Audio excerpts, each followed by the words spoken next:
Doain juga bisa umroh semuanya ya. Bisa haji semuanya. Bisa bikin masjid semuanya. Jadi banyak masjid nih Pak.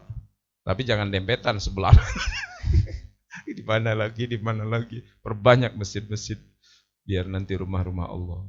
Nah yang ketiga, lisan likathratin nasihah. Lisan yang barokah itu lisan yang buat memberikan nasihat.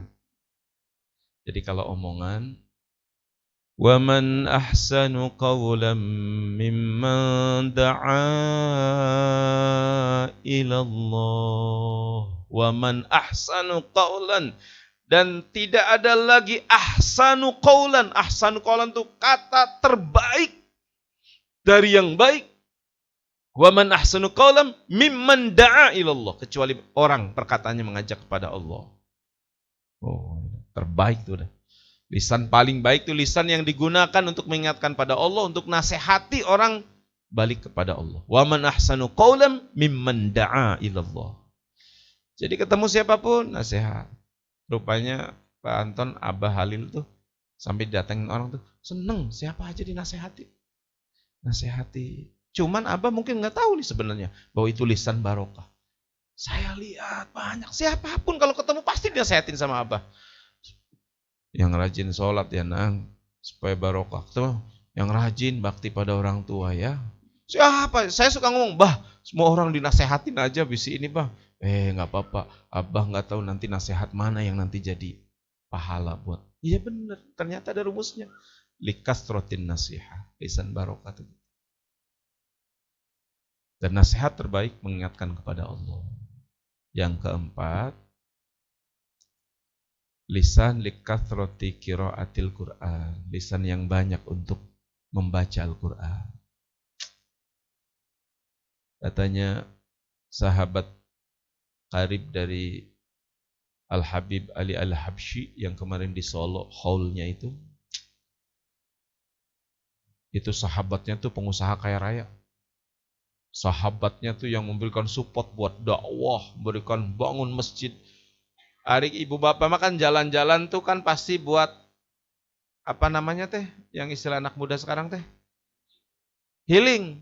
Hari ini mah sahabat Al-Habib Ali Al-Habsyi mah kadang jalan tuh hanya untuk memenuhi hajat orang yang sedang punya hutang, mau dilunasi hutangnya. Ya Allah, saking kayanya. Tapi apa? Tahu? Sehari tuh baca Qur'annya 8 juz. 8 juz Kang Haji. Padahal koyo-royonya luar biasa. 8 juz. Pak Anton kambingnya baru 300. Berapa juz Haji? Insya Allah. Tapi udah begitu Bapak, kalau sedang nikmat mah ya Allah. Al-Quran tuh kalau sering dibaca, tambah cepat, tambah lancar, tambah hafal. Sok ibu baca, ibu bab. Astagfirullahaladzim. Ibu bapak, ibu baca. Ibu baca Yasin karena saking seringnya sudah hafalnya, kayak cepet nggak Yasin? Kayak cepet. Tapi ibu baca, ibu baca lagi. Ibu bapak baca surat yang baru dibaca nih. Pasti asal lama. Karena tak terbiasa. Ya mungkin kebayang para ulama ini saking sudah hafalnya, saking sudah seringnya. Masya Allah. Jumat baca kahfi, saking seringnya, kahfi itu nanti kayak cepet. Gitu. Terakhir, likathroti salat ala nabi. Perbanyak lisannya untuk salawat pada Nabi Muhammad sallallahu alaihi wasallam. Ya Nabi salam, Ya Rasul salam alaika, Ya Habib salam alaika, salawatullah. Terus salawat kita yang macam-macam, yang banyak, yang panjang nih belum ada apa-apanya Ibu Bapak, nggak ada apa-apanya. Oh Allah yang sudah bersolawat. Allah yang bersolawat pada Rasulullah. Ya satu solawatnya Allah udah melebihi sedunia manusia bersolawat pun kalah. Jadi kalau ada yang mengatakan, oh jangan berlebihan memuji Nabi Muhammad. Allah memuji Nabi Muhammad. Wa rafa'na laka dzikra. Wa innaka la'ala khuluqin azim. Lah, pujian Allah kepada manusia. Dan manusia itu baginda Nabi Muhammad. Ya sehebat apapun pujian kita, nggak ada apa-apanya dengan pujian Allah pada Nabi Muhammad. Ya, mudah-mudahan jadi ilmu ya. Jadi lisan kita perbanyak untuk apa? Yang pertama, zikir. Yang kedua buat apa? Banyak doa. Yang ketiga buat apa? Nasihat, menasehati. Watawasau bil haqqi watawasau bis. Nasihati dalam kesabaran, nasihat dalam kebenaran. Yang keempat buat apa? Baca Quran, perbanyak baca Quran. Yang kelima nasihat buat apa? Nasihat. Lisan buat apa? Salawat. Allahumma salli ala sayyidina Muhammad. Barakallah, mudah-mudahan ada manfaatnya. Kita lanjutkan sekarang mengenal nama Allah Al-Khaliqu, Al-Bari'u, Al-Musawwiru. Jadi 3 sekaligus ya, supaya cepat. Al-Khaliqu, Al-Bari'u, Al-Musawwiru. Ini nama yang ke-12, ke-13 dan ke-14 dari Asma Allah Al-Husna. Diciptakan makhluk-makhluk Allah adalah hasil dari satu rangkaian dari 3 Asmaul Husna ini. Terciptanya makhluk-makhluk Allah ini dari 3 rangkaian. Al-Khaliqu, Al-Bari'u, Al-Musawwir. Apa itu Al-Khaliq? Dipandang dari sisi bahwa Allah menetapkan untuk menciptakan sesuatu.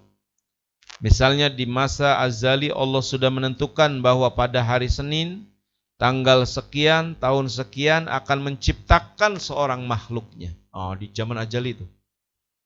Nanti akan lahir, diciptakan tanggalnya sekian, harinya hari Senin, tahunnya tahun sekian. Itu Al-Khaliq. Jadi Al-Khaliq itu perencanaan. Al-Khaliq. Al-Bari, dialah Allah yang mewujudkan apa-apa yang telah direncanakannya. Kalau Al-Khaliq merencanakannya, Al-Bari mewujudkan apa yang direncanakan.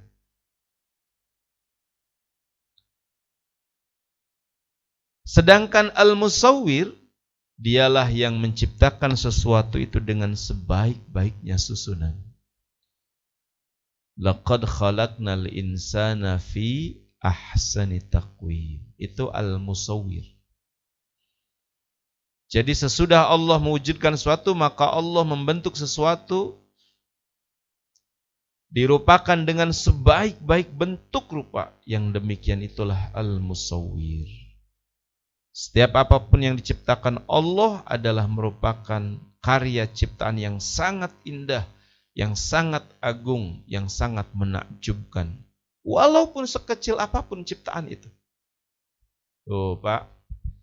Al-Khaliq, Allah merencanakan akan menciptakan. Al-Bari, Allah mewujudkan itu pasti akan terjadi. Al-Musawwir, ciptaannya itu pasti indah, agung, pasti sangat menakjubkan. Ali kita mah bisa merencanakan, belum tentu bisa mewujudkan. Betul tidak? Pokoknya rencanalah. Tanggal sekian-sekian kita akan jalan-jalan. Tanggal sekian pas dijanjikan kita sakit. Bisa jalan-jalan enggak? Bisa, cuman ke rumah sakit. Bukan healing. Tapi kalau Allah udah pasti Al-Bari, bisa mewujudkan. Ditambah kalau sudah terwujud Al-Musawwir. Pasti indah, pasti takjub. Bahkan sekalipun sesuatu yang kecil. Jadi Al-Khaliq kembalinya kepada iradah Allah yang merencanakan.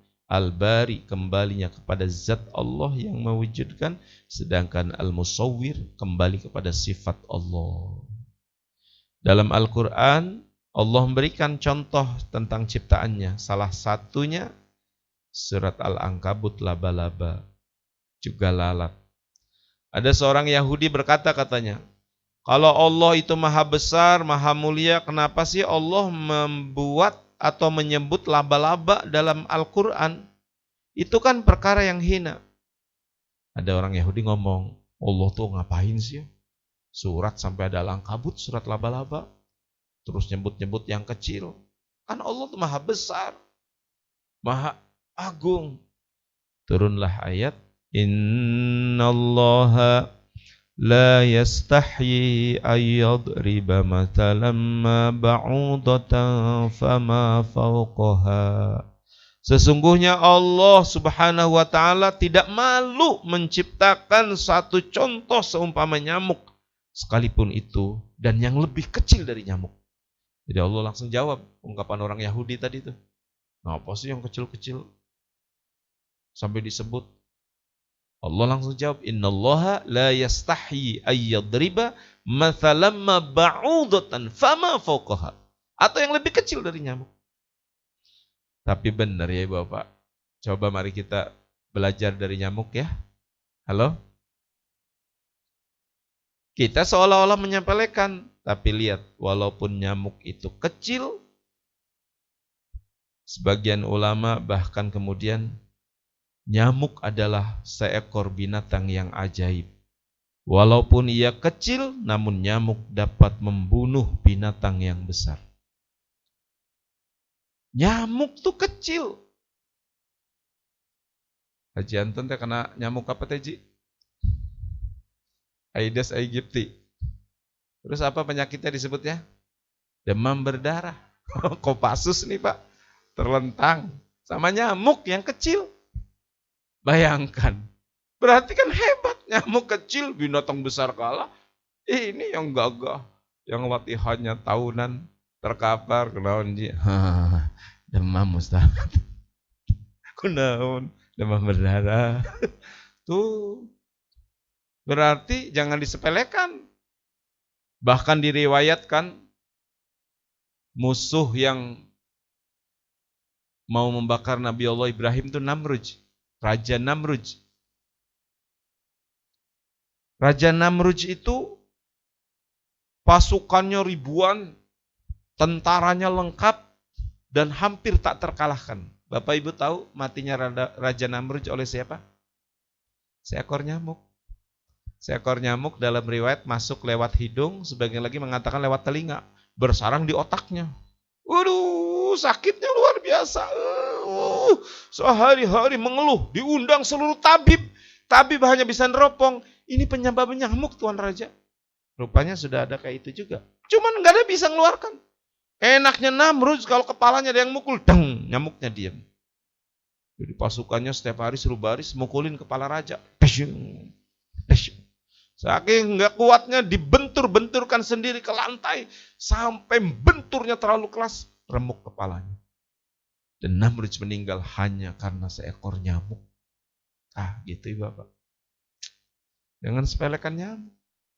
Raja paling hebat, yang pasukannya banyak, yang senjatanya lengkap, yang hampir tak terkalahkan oleh manusia lain. Allah kirim saja hanya dengan seekor nyamuk mati. Baru satu ekor itu nyamuknya. La ilaha illallah. Berarti luar biasa ya Allah. Sudah bisa difahami? Jadi Al-Khaliq apa Al-Khaliq? Merencanakannya. Al-Bari apa Al-Bari? Mewujud. Al-Musawwir apa? Hasil ciptanya udah pasti tidak ada yang salah. Udah pasti indah, pasti takjub, pasti sangat luar biasa. Kalau kita sudah beriman dengan nama Allah Al-Khaliq, Al-Bari, Al-Musawwir, maka harus dibuktikan dengan akhlak yang terpuji pada diri kita, yaitu dengan cara merencanakan ibadah serta mewujudkannya, dan kita tutup ibadah kita itu dengan sebaik-baiknya. Demikianlah tugas kita sebagai orang yang beriman dengan asma Allah yang 3 tadi. Karena tugas kita dalam dunia hanya untuk beribadah, mengabdi kepada Allah. Wa ma khalaqtul jinna wal insa illa liya'budun. Jadi akhlaknya itu Bapak. Hendaknya merencanakan. Rencana apa nih? Rencana untuk ibadah. Jadi kita harus punya niatan-niatan. Misal, ya Allah, mudah-mudahan 2025 bisa umroh. Dihitung tuh. Umroh tuh ongkosnya 30 juta. Berarti kalau nabung setahun 12, 30 dibagi 12 berapa? Coba dihitung atau berapa adalah? Sebulan jadi berapa? 2,5 juta, nabung 2,5 juta. Nabung 2,5 juta. Misalkan ini ya. Atau jangan begitulah supaya gampang. Korban aja Idul Adha. Kambing deh berapa harganya kambing? Kambing 3 juta misalkan. Atau patungan sapi 3 juta. 3 juta dibagi 12. Jadi berapa? Bagi atuh Pak, bantuin saya. Bagi berapa? 3 juta. Hah? 250.000. Berarti nabung niat. Ya Allah, sekarang sudah Idul Adha. Mau nabung setahun biar tahun depan saya korban sapi. Gitu. Nabung. Nanti pas saatnya sudah 3 juta, jangan tergoda. Wih, ada laptop murah nih.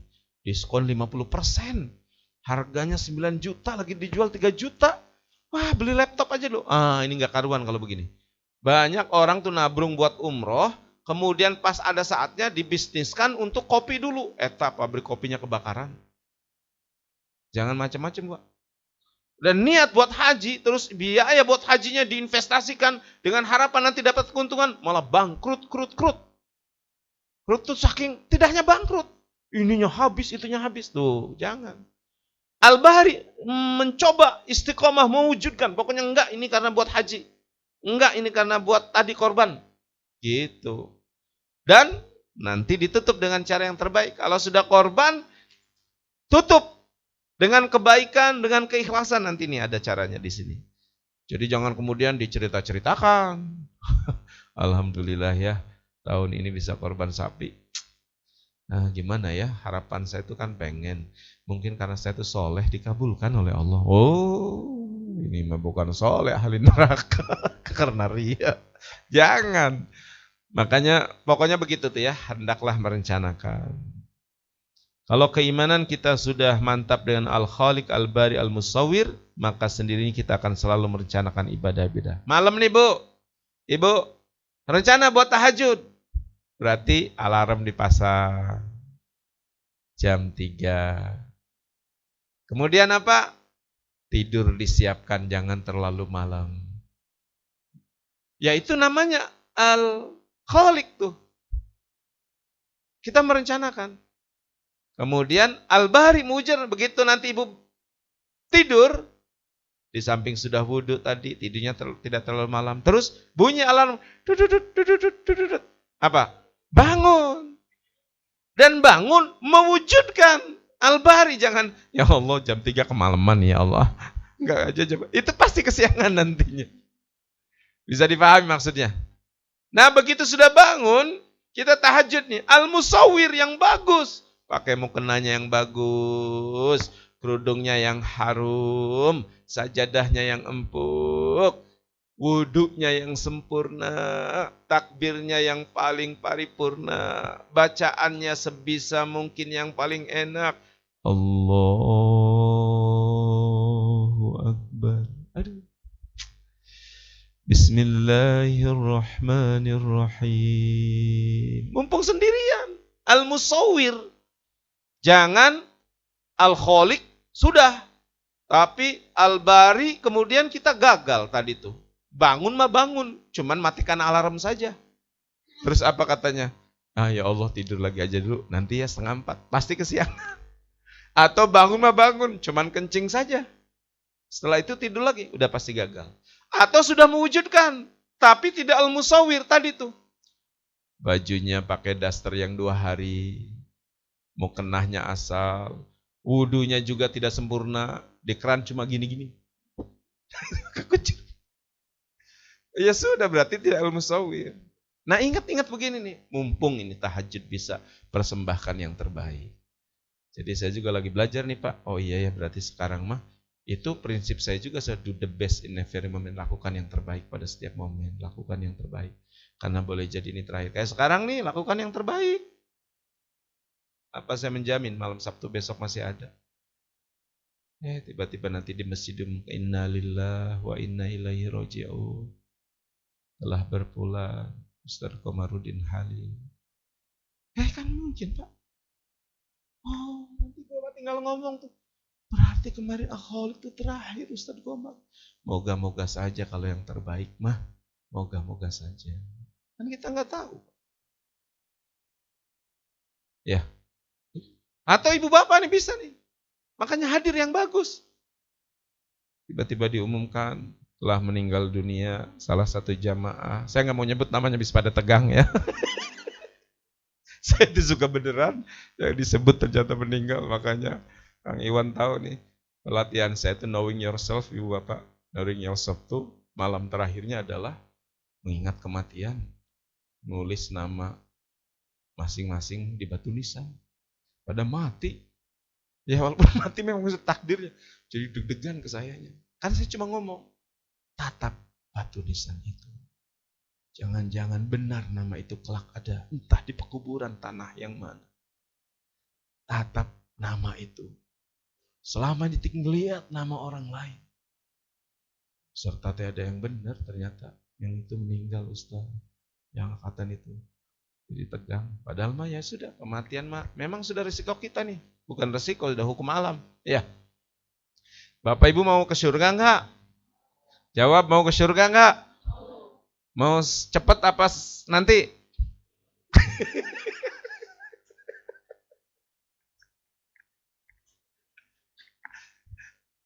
Ya. Kematian itu jalan awal untuk menuju surga. Jadi ya jangan takut lah. Siapa yang rindu ketemu Allah, Allah rindu ketemu. Kalau kita benci pertemuan dengan Allah, Allah juga benci pertemuan. Ya sudah, dinikmati aja dan disiapkan saja.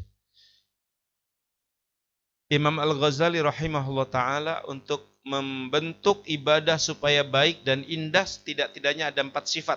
Nah ini nih ilmu dari Imam Ghazali. Supaya ibadah kita ada baik, tidak-tidaknya ada 4 sifat yang harus dilakukan oleh seorang hamba. Yang pertama, ikhlas dalam beramal. Maksudnya adalah pendorong untuk beramal semata-mata hanya untuk menjalankan tugas sebagai hamba dari Allah, semata-mata karena perintah Allah. Inna salati wa nusuki ya wa mamati lillahi rabbil alamin. Dah, yang pertama gitu kata Imam, ikhlas dalam beramal nih, jangan salah karenanya. Kalau karenanya salah, kesananya salah. Ibadah harus karena Allah, itu ikhlas. Nikah karena Allah. Apa katanya? Nanti Allah yang bertanggung jawab atas rumah tangga kita. Iyakunu fuqara yughnihumullah. Kalau engkau miskin, nanti Allah yang mengayakan. Kalau engkau dalam masalah rumah tangga, Allah yang berikan jalan keluar. Kalau engkau dalam kesulitan, Allah yang akan berikan kemudahan. Karena nikahmu karenaku, kata Allah. Itu. Bisnis harus karena Allah. Nanti kalau ada apa-apa, Allah yang akan nolong bisnis kita. Kerja harus karena Allah. Supaya jadi ibadah. Dan kalau ada apa-apa, Allah akan membantu. Makanya saat Sayyidina Umar bin Abdul Aziz diangkat Pak jadi khalifah, dia minta 2 jam untuk tidak diganggu, langsung masuk kamar. Berdoa, mungkin berduaan dengan Allah, apa ngomongnya tuh cuma begitu.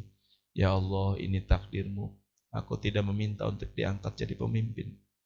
Tapi kenyataannya, aku jadi pemimpin. Izinkan amanah ini aku terima karenamu ya Allah. Maka aku minta kepadamu ya Allah, tolonglah aku dalam menjalankan amanah kepemimpinan ini. Andai aku lemah, kuatkan ya Allah. Andai aku dalam masalah, berikan jalan keluar. Andai aku dalam kesulitan dalam mengemban amanah, maka aku minta kepadamu, karenamu ya Allah, berikan aku kemudahan. 2,5 tahun ibu bapak, sampai tidak ada lagi orang yang menerima zakat, saking sudah makmurnya negeri yang dipimpin oleh Umar bin Abdul Aziz.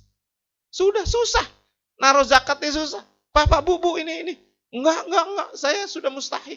Saya juga mau ngasih zakat. Kang ini Kang, enggak, saya juga mau ngasih zakat. 2,5 tahun pemerintahan beliau. Mari kita makan, tambah terus jumlah kemiskinannya. Malah saya dengar nih, menengah ke bawah turun jadi miskin sekarang di perkotaan. Karena daya belinya turun. Curhat tadi tuh, tukang bakso, tukang kupat tahu yang di sebuah masjid yang saya ceramah nih, andalannya hari Jumat aja Ustadz.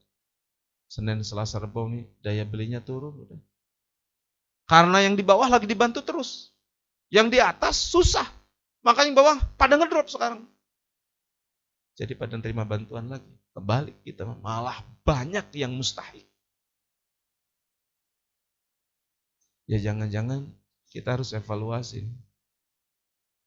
Betapapun hebatnya program, kalau Allah tidak menolong tuh malah membuat program itu menderita buat yang diberikan program. Tapi kalau Allah yang membantu, Masya Allah, halus karena Allah. Adik-adik yang kuliah, yang ngafalin Quran ini harus karena Allah. Ingat cerita Nabi Muhammad? Iqra ya Muhammad. Terus apa jawab Nabi Muhammad? Ma'ana biqari. Saya nggak bisa baca. Iqra ya Muhammad. Ma'ana biqari. Saya nggak bisa baca. Terus yang ketiga apa? Baca ya Muhammad. Apa yang harus saya baca? Kata Jibril, Iqra bismi rabbik. Iqra bismi rabbikal ladzi khalaq. Ustaz Adi Hidayat menjelaskan, karena sudah membaca atas nama Allah, langsung Nabi Muhammad dipinterkan oleh Allah. Ya sudah, karena Allah. Iqra bismi rabbik. Baca dengan nama Tuhanmu. Karena dengan nama Tuhanmu, maka seketika Nabi Muhammad jadi bisa membaca. Gitu. Maka karena Allah, nanti bisa kesusahan itu berubah menjadi kemudahan. Harus ikhlas. Maka ibu bapak, sesungguhnya saya baca lafaz la ilaha illallah di awal di akhir itu dalam rangka kita mengikrarkan la maqsuda illallah, la matluba illallah. Itu. Yang kedua kata Imam Ghazali, ikhlas dalam menuntut pahala. Apa maksudnya? Adalah balasan yang diharapkan dalam ibadah hanyalah ridho Allah, bukan harapan selain ridho Allah. Jadi yang diharapkan ridho Allah. Jadi pahalanya tuh kalau kita sudah beramal nih, sudah yang lain biar ikut saja. Ya Allah saya berdoa mengharap ridho-Mu. Ya Allah saya sholawat ini mengharap ridho-Mu. Bahwa nanti dari fadilah amal itu Allah berikan, ya kita karena Allah juga percayanya. Allah yang informasikan lewat baginda Nabi Muhammad.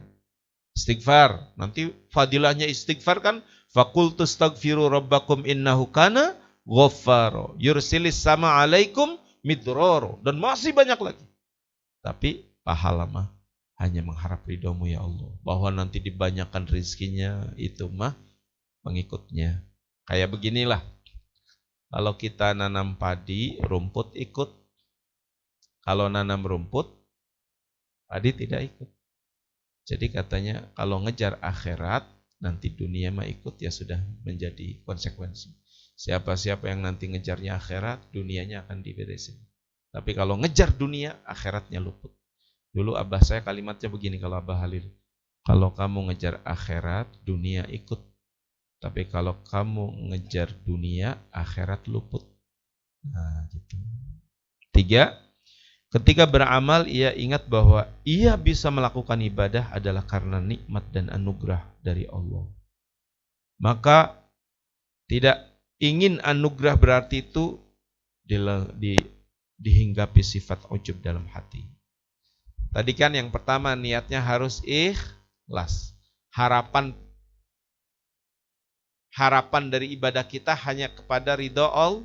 Yang ketiga katanya meyakini, menyadari kita bisa ngaji nih Bu Bapak nih.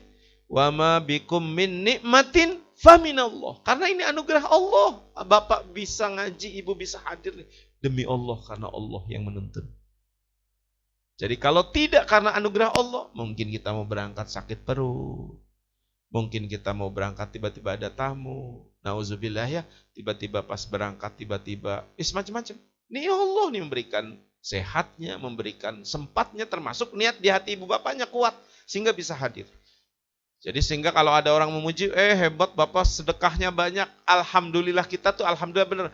Alhamdulillah ini karunia Allah. Nah, benar-benar itu memang merasakan dan meyakini, menyadari ini karena Allah memberikan rezeki kepada saya. Gitu. Ibu selamat ya, suaminya diangkat jadi wakil menteri. Alhamdulillah. Tapi alhamdulillah tuh itu teh karunia Allah. Suami saya diberi gitu, jangan alhamdulillah. Tapi hati ngomong, siapa dulu dong pendampingnya. Nah, itu tuh yang masih alhamdulillah tapi sesungguhnya masih ada di hati itu ya karena saya teh oh, siapa dah saya teh gitu. Nah, saya tehnya itu yang jadi salah. Yang keempat, membesarkan atau merasa besar taufik hidayah Allah bagi dirinya. Karena taufik ini sangatlah besar. Petunjuk ya, kemampuan berbuat taat, menuntut ilmu, ke masjid dan lain sebagainya, semuanya itu adalah petunjuk yang Allah berikan kepada kita. Jadi 4 itu katanya. Ikhlas, amalnya hanya mengharap pahala Allah, menyadari bahwa ini semua pemberian Allah. Dan yang keempat, ini adalah karunia, anugerah, hidayah, taufik dari Allah. Barakallahu fikum. Ini mudah-mudahan ikhlas dalam beramal, ikhlas dalam menuntut pahala dan balasan, ingin mampu bisa melakukan itu, ingat bisa melakukan itu, ini nikmat anugerah Allah, serta kita membesarkan Allahnya, taufik Allahnya. Jadi kalau kita mau memuji, alhamdulillah yang dibesarkan Allahnya, karena semuanya adalah karunia pemberian Allah. Barakallahu fikum. Mudah-mudahan ada manfaatnya Ibu Bapak, dan kita sama-sama munajat kepada Allah ya. Lisan kita gunakan untuk bermunajat. Ini laminatingnya udah dibagikan, ada surat Al-Mulknya nih, mudah-mudahan lebih jelas. Sering dibaca supaya lama-lama jadi hafal, dan ini kalimat-kalimat untayan doa yang sangat luar biasa isinya. Bismillahirrahmanirrahim.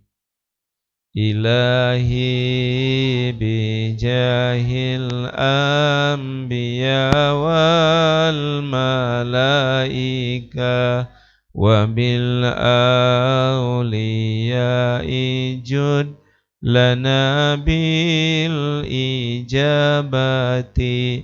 Ilahi tawassalna biqur'anikal karim tunawwir basirati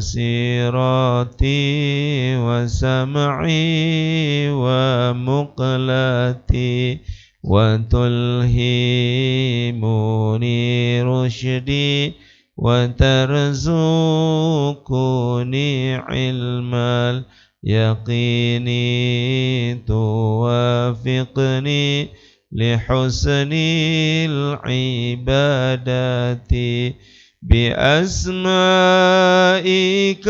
husna tajudu bi taubati nasuhi taghfiru li dhunubi wa zallati wa tanzuruni fi kulli hali wa lamhati tunajji biha min hawli yaumil qiyamati wa bil mustafa rasul tashrah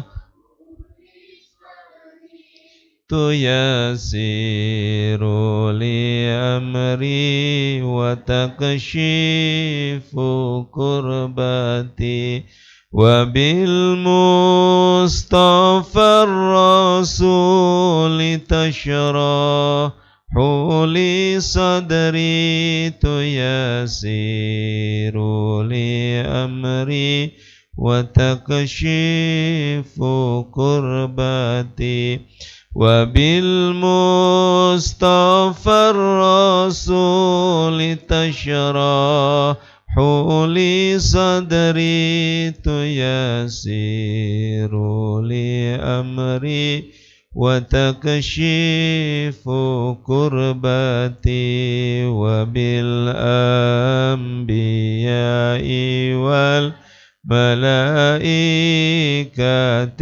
kiram tuhaqqiqu bitaqwa